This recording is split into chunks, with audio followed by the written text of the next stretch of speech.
Antes de mergulhar nessa história incrível, considere se inscrever no canal e ativar o sininho. Aqui, cada história tem algo a dizer, e você não vai querer perder nenhuma.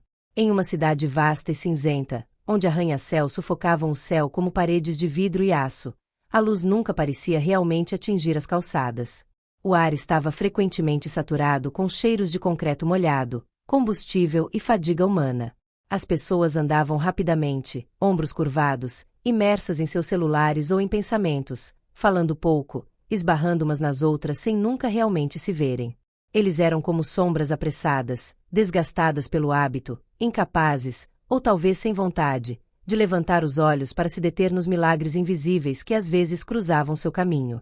No coração deste mundo impessoal vivia Alia, uma jovem de 28 anos, cuja existência foi desenhada nas margens.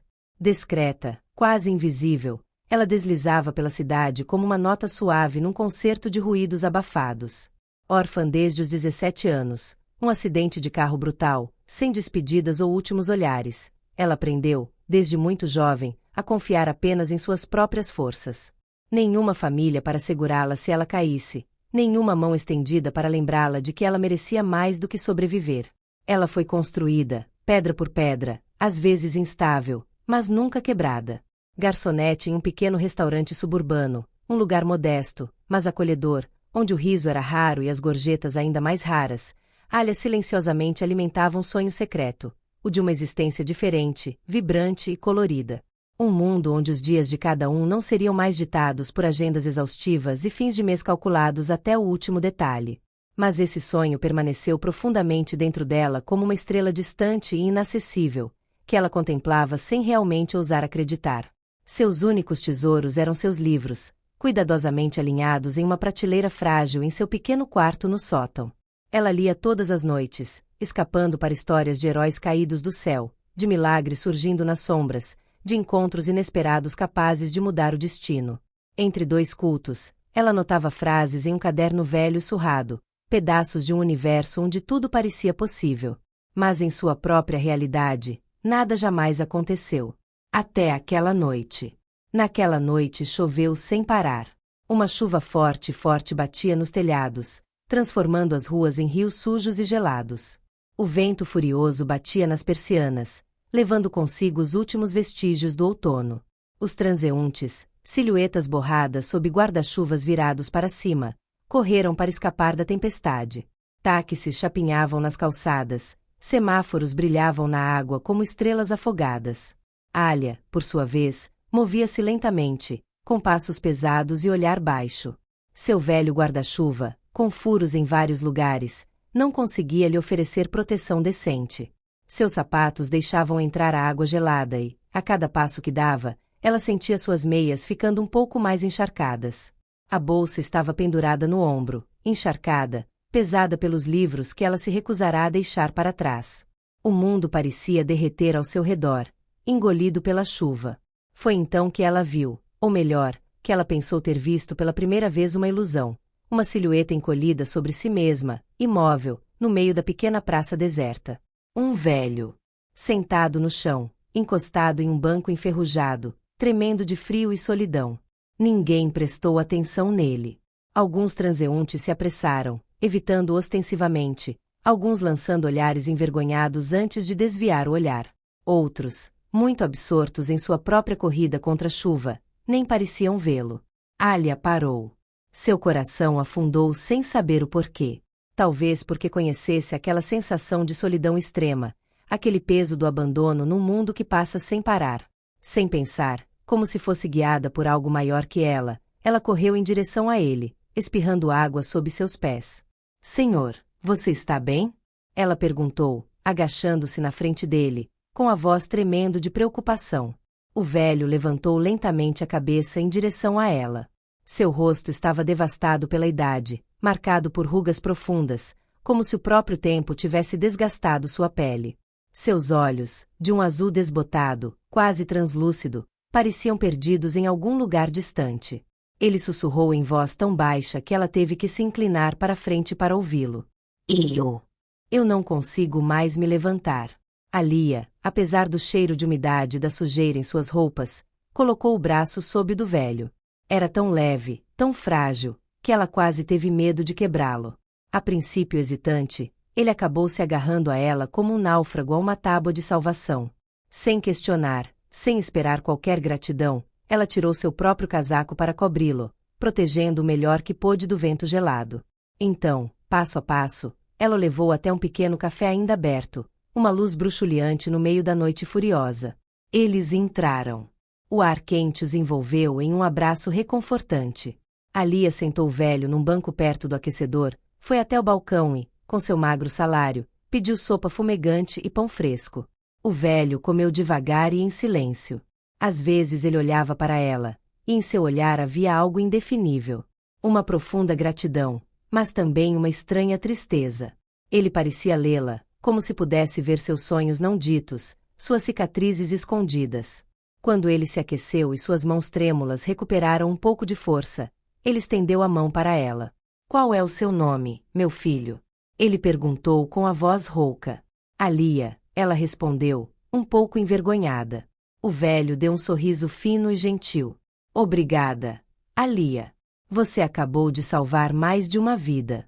Ela corou, olhou para baixo, incapaz de compreender o significado total das palavras dele. Quando ela voltou do caixa para pagar a conta, ele já tinha ido embora. Sobre a mesa restava apenas um guardanapo de papel, no qual estava rabiscada uma palavra simples. Seja você mesmo. A vida lhe retribuirá 100 vezes mais do que você oferece. Poucos dias depois, quando o céu permanecia uniformemente cinza e a cidade parecia ainda mais pesada do que o normal, Alia encontrou um envelope estranho em sua caixa de correio. Não é uma conta, não é um anúncio. Não.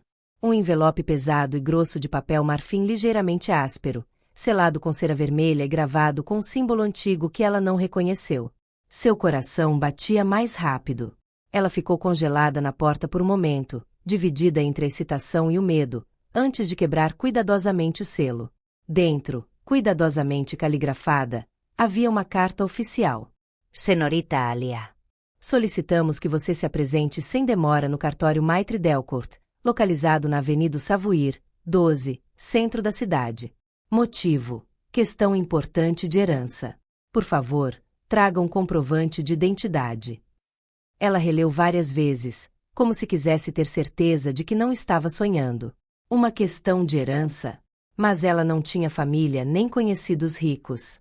A ideia de um erro administrativo passou pela sua cabeça, mas uma curiosidade irreprimível a levou a aceitar o convite. No dia marcado, Alia pegou um ônibus para o centro da cidade, seus pensamentos ficando confusos enquanto os prédios altos passavam pela janela molhada pela chuva. O cartório ficava num edifício imponente, com fachada coberta de pedras esculpidas e estátuas silenciosas. 2 grandes portas de madeira escura o aguardavam, tão intimidantes quanto majestosas. Quando ela abriu a porta, foi recebida pelo cheiro de polimento e papel velho. O piso de parquete rangia levemente sob seus pés. Uma secretária elegante, vestida de preto, fez sinal para que ele entrasse em um escritório grande e silencioso, onde um homem na casa dos 50 anos, severo, mas não hostil, levantou-se para cumprimentá-lo. Senhorita Alia, ele disse com uma voz calma, um sorriso enigmático nos lábios. Eu sou o mestre Delcourt. Obrigado por vir tão rápido. Ele estendeu a mão, firme e seca, e a convidou a sentar-se numa poltrona de couro, de frente para sua mesa abarrotada de arquivos. Depois de verificar sua identidade, ele folheou metodicamente uma série de documentos amarrados com fita vermelha. Você foi designado como herdeiro universal de um certo. Ele fez uma pausa, procurando o tom certo, Elijah Sterne. O nome lhe atingiu como um eco distante. Sterne. Esse nome não significava nada específico para ele. Ela franziu a testa, profundamente confusa. Acho que você está enganado, ela gaguejou. Não conheço ninguém com esse nome. O tabelião deu um leve sorriso, como se tivesse previsto a reação dela. Isso é normal. Ele se recostou no assento e juntou as mãos. O Sr. Sterne era um homem misterioso. Um multimilionário discreto, quase invisível aos olhos do público, mas na esfera privada, um empresário temido, respeitado e às vezes temido. Ele fez uma pausa e olhou para ela atentamente. Ele também era um filantropo secreto. Pouquíssimos sabiam onde ele morava.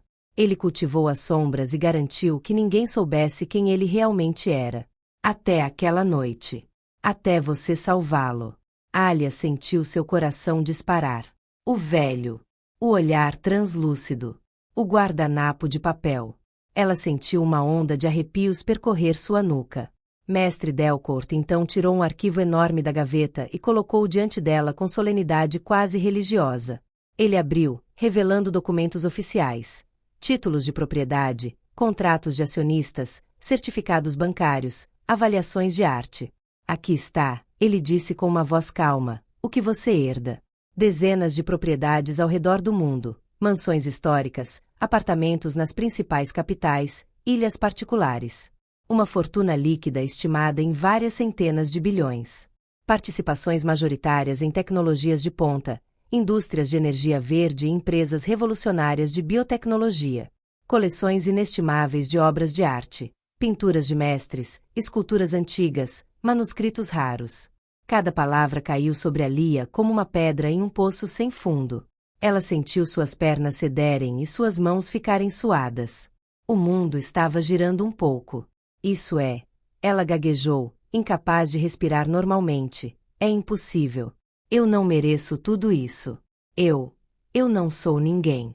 Ela sentiu o pânico crescendo dentro dela, o medo de ser sugada para algo muito maior do que ela, um mundo do qual ela nada sabia. Mestre Delcourt olhou para ela com uma estranha benevolência. É exatamente por isso que ele escolheu você. Sua voz era suave, quase paternal. O Sr. Sterne viu o que muitos não veem mais: a humanidade por trás da miséria. Ele acumulou uma fortuna ao longo da vida, mas sabia que uma fortuna sem alma era apenas um fardo. Ele então tirou um documento escrito à mão, o testamento de Elijah Sterne, e o leu em voz alta, as palavras ecoando no silêncio do escritório. Para aquele que viu o humano por trás da miséria. Aquela que não negociou sua ajuda, nem exigiu recompensa. Aquela que, na chuva, ofereceu seu casaco e seu coração sem cálculos.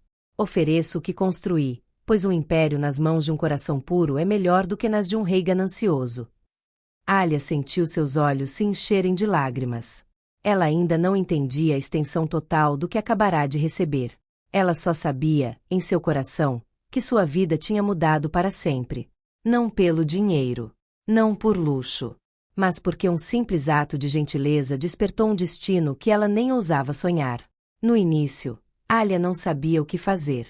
A enormidade da riqueza que ela havia recebido era como uma onda que a atingiu. Havia algo quase irreal na maneira como os números em sua conta bancária estavam se acumulando, como se nada disso lhe dissesse respeito. Ela não conseguia entender como um simples gesto, um simples ato de compaixão, poderia tê-la levado a essa altura vertiginosa.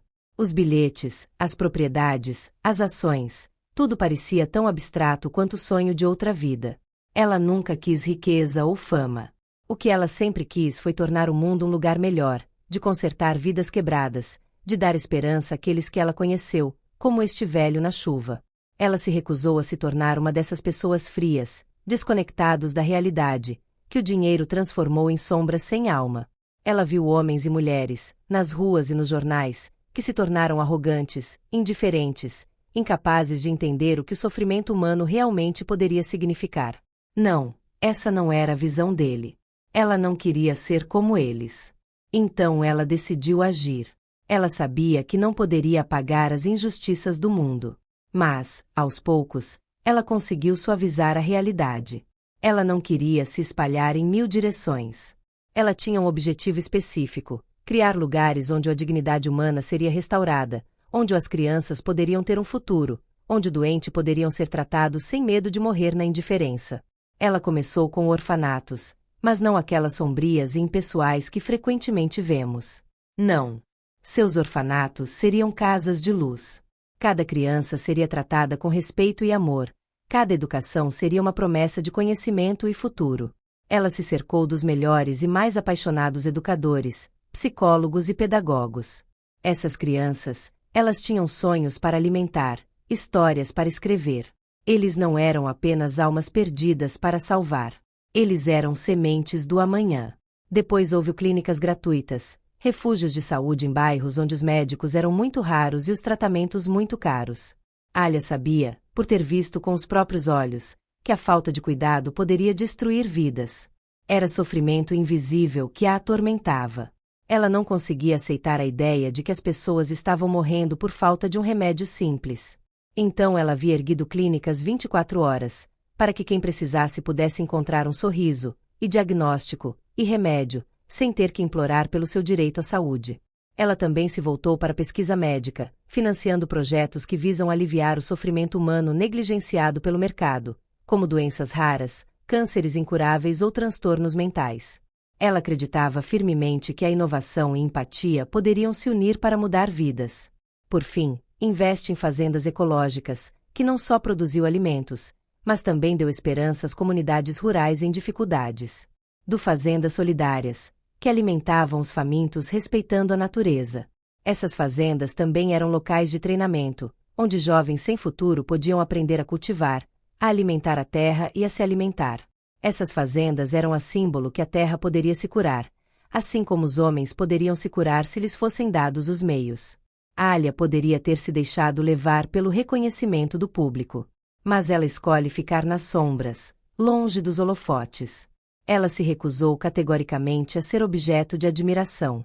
Ela não estava fazendo isso para ser visto, mas para fazer a diferença. Ela sabia que havia encontrado seu lugar neste mundo, mas esse lugar não era no brilho das câmeras ou no tapete vermelho de galas beneficentes. Ela era ser, nas sombras, ao lado daqueles que ela ajudou. Então, uma noite, enquanto ela visitava um dos orfanatos que havia criado, um rostinho tímido se aproximou dela. Uma garotinha, com os olhos brilhando de infinita curiosidade, puxou delicadamente seu vestido. Ela pareceu hesitar, como se a pergunta queimasse seus lábios. Muito grande por seu pequeno tamanho. Madame Alia, ela disse finalmente com uma voz quase cantada, milagres existem. Alia se agachou para ficar na altura dos olhos da garota, seu coração batendo mais rápido. Ela olhou para o seu rosto inocente, que já trazia traços da vida difícil dos órfãos, mas também aquela luz pura, aquela que se encontra naqueles que ainda não perderam a esperança. Ela sorriu, com a garganta apertada de emoção. Sim, ela disse suavemente, às vezes, os milagres vêm na forma de uma mão amiga na chuva. A menina pareceu pensar por um momento, então sorriu, um sorriso radiante que pareceu apagar todas as sombras.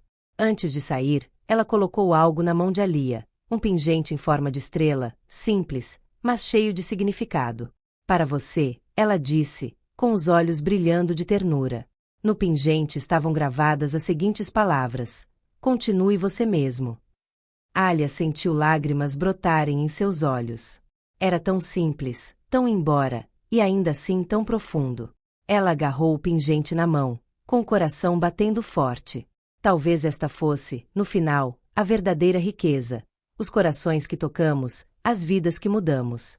Anos mais tarde, nesta cidade vasta e indiferente, ainda nos lembramos de Alia. Não pela sua fortuna, nem pelos seus bilhões, mas pela maneira como ela tinha vidas transformadas, que ela tinha reparado que a crueldade do mundo havia quebrado. Ela era considerada uma lenda viva, não por seu nome, mas pelo que ela personificava: ter esperança, humanidade e, acima de tudo, amor altruísta.